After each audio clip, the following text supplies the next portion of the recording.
As we move into the last couple of weeks of session, a pretty big victory for folks in rural Missouri happened as we speak today. It has been. It was a long night and took it up. And several months ago, the co-ops, the state of Missouri, asked me to carry a bill that would allow them to expand broadband to their customers, to their members. And so we talked about it. They filed a bill in the House. It passed very easily over there, and then quite a bit was added to it. Came over here, and so it was a long night last night, but got it done. But it does allow co-ops the opportunity, should their members decide to do so, expand broadband to the rural areas. And that's really the only hope that these people are going to get. It's too expensive for CenturyLink or for AT&T or another service provider to do that last mile or two. There's just too few residents out in that rural area that I cover. And I've had a number of phone calls from people, Mike, why can't I get broadband? So I call the provider of the area. They say, well, to run that last mile, it's going to cost $50,000. If they run an underground, they're rocky land, I can understand that. And maybe just service one or two people and charge $45 a month or $55. And so this is tremendously important. The co-ops have the utility poles, they have the people, great people that work for our co-ops, and the equipment to do so. And so they can provide this at a very, very low cost. It started out originally that they just had power lines going across, and then they started connecting some of those with fiber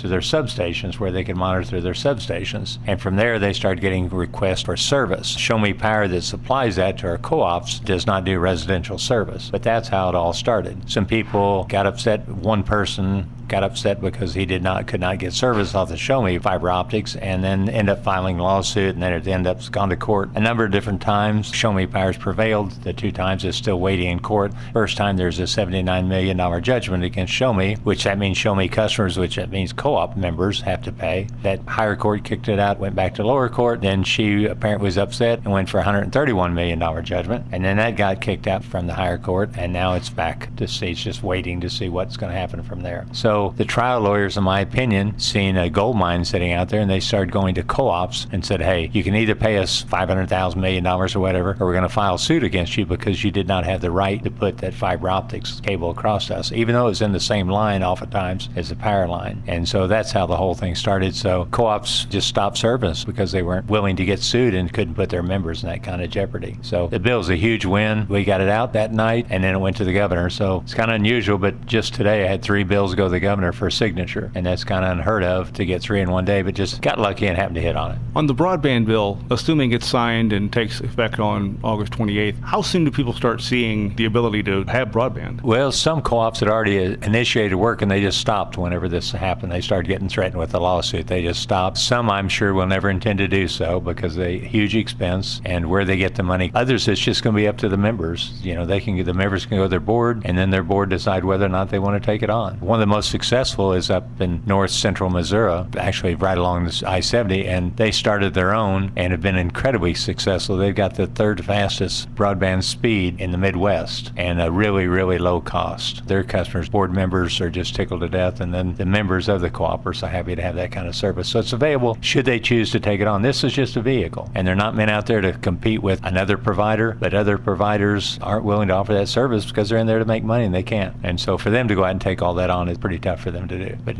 I think there's 7 of them right now that are doing so out of the 40, and others waiting in the wing to see if we can get this bill passed.